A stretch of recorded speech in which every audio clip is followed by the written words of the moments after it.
You've surely seen all the hype about the Barbie movie, but does the story live up to its potential? Let's talk about it.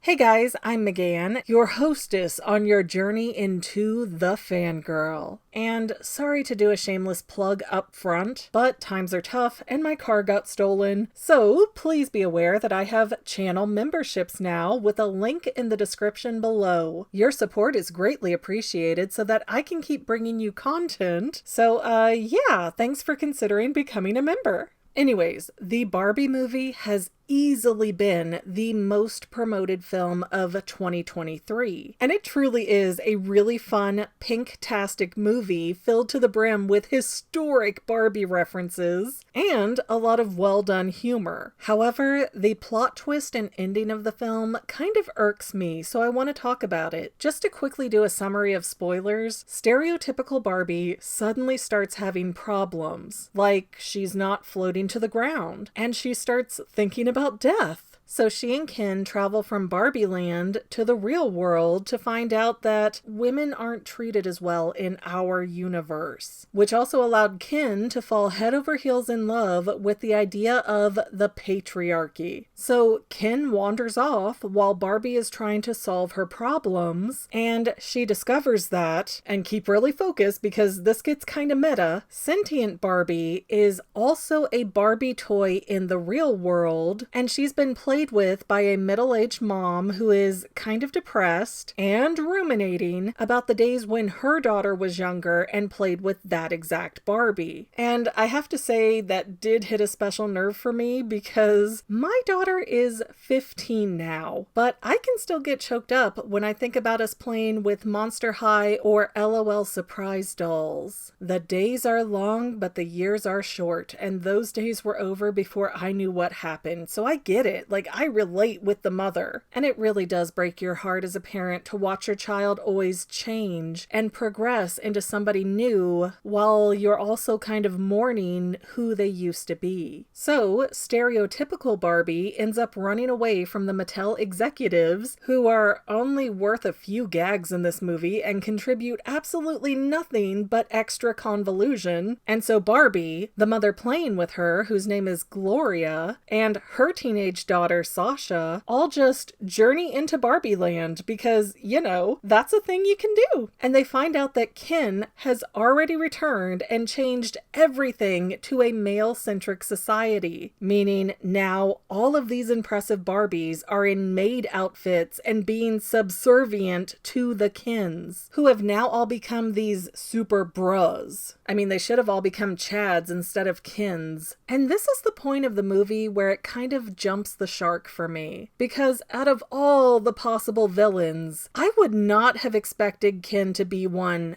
ever. And the rest of the movie is essentially Barbie trying to stop Ken from taking over Barbie Land and trying to undo the brainwashing damage he did to the other dolls. It went from a very yay women movie to a movie where we have to stop and take care of men's problems. And I just struggle to understand why Ken had to turn into this child who lashes out and doesn't want equality. He wants the Kens to have dominance.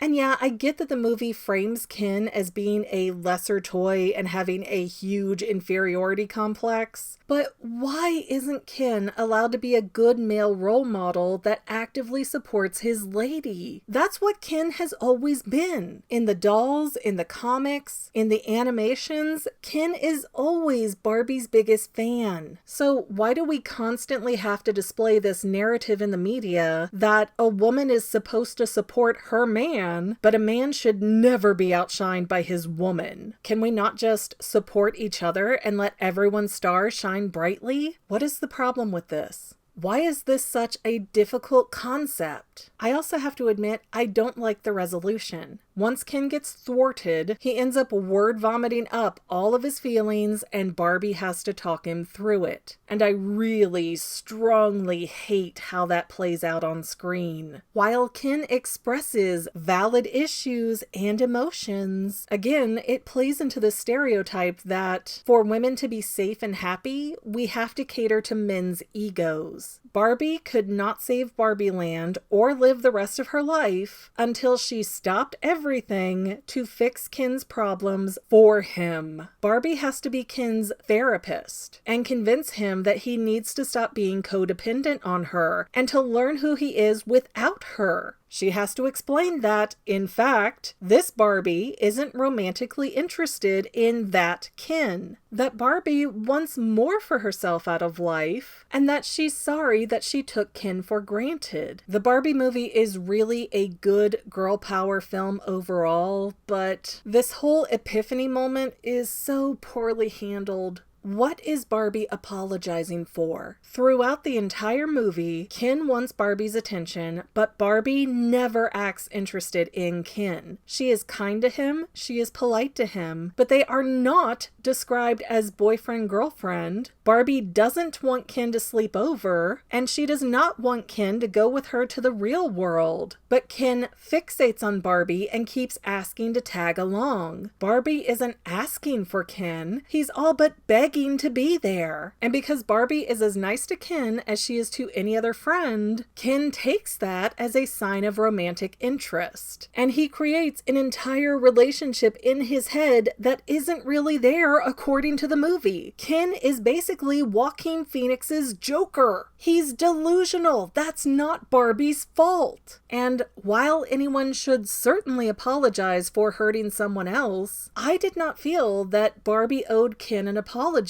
just because Ken wanted to force their friendship to be something more than it was. Barbie was not leading him on or trying to use him for her own benefit. Ken followed her around like a lost puppy and Barbie was kind to him. But Ken became resentful and took over Barbie Land, stole Barbie's dream house, and acted like a huge jerk. Ken is the one who owes everyone an apology, but he doesn't. There is no societal expectation for a man to ever apologize. Yet Barbie apologizes even though Barbie did nothing wrong. And it's maddening that any movie in this day and age is still sending the message that it's the woman's job to fix the man's problems. Ken needs to deal with his own issues and feelings and not take that out on other people. I mean, the dude literally put President Barbie in a French maid outfit, and he doesn't apologize for anything because his emotions got too big. But Barbie has to absorb the accountability for Ken's behavior because Ken is a king baby? That's not right. There is so much I loved about this movie, and I appreciate that Barbie and Ken go their separate ways as friends instead of being forced together as a couple, but I wish the movie would have worked out a different villain arc, or at least a different resolution, because animated Barbie herself released an amazing speech about women apologizing as a trained default reaction, and how girls don't need to keep saying "I'm sorry" as if they did something wrong by existing. Yet, that kind of feels like the ending message that the Barbie movie throws at us. I think we deserved an ending that was a little more carefully constructed than that. But what do you think? Did the Barbie movie make all of your dreams come true? Or did it turn you into the weird Barbie with marker on your face? Let me know in the comments. I might be overthinking it, but that's literally my job. And to any of my members here on YouTube, a huge bottom of my heart thank you for all of your help and support. If you would like to become a paid channel member, there is a link in the description below. Thanks again, guys. Love you. Well, family members, we're almost done, but I want to invite you to hang out with me in some other places. I'm on Twitter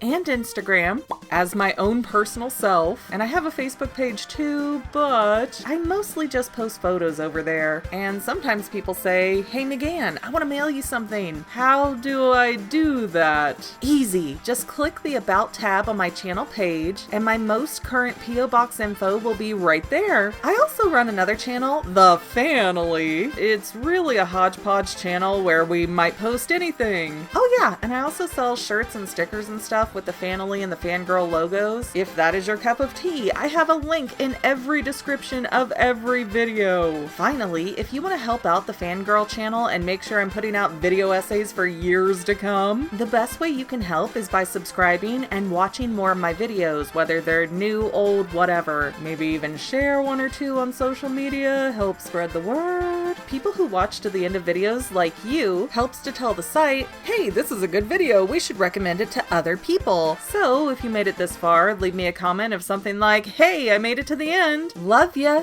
See you next time, family members. Bye.